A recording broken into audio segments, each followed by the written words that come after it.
Harvard University is leading the way to green landscape with their new organic approach to landscape management. Composting is the heart of the program.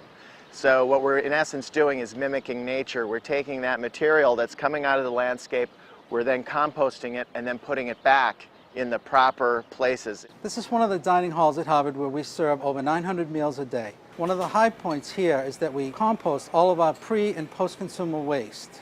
Let me show you. Well, in the old kitchen, this was the biggest water user that we had, this scrapping trough.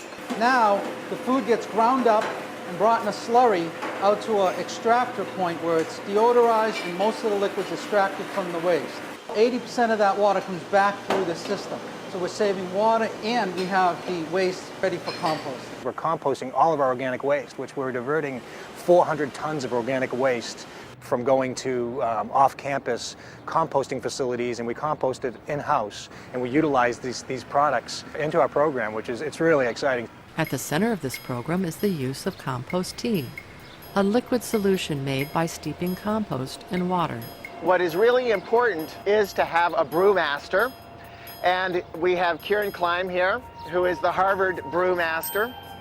Right now, we're dechlorinating the water before we put the organic compost into the medium. This is a fungally dominant compost. We're also mixing in a bit of a bacterially dominant compost. Finally, for diversity, we're utilizing a vermicompost. We're now inserting this pipe into the compost, which is actually an air diffuser, which also further helps to coax the organisms off of the compost and into the water solution. We're now going to add various foods for the beneficial organisms. Looks like we're getting a good brew here, Karen. There you have it. This is a compost tea. Bon appetit. Once brewed, the compost tea is then applied to the landscape. This is a good example of what we found 6 weeks after starting our pilot project.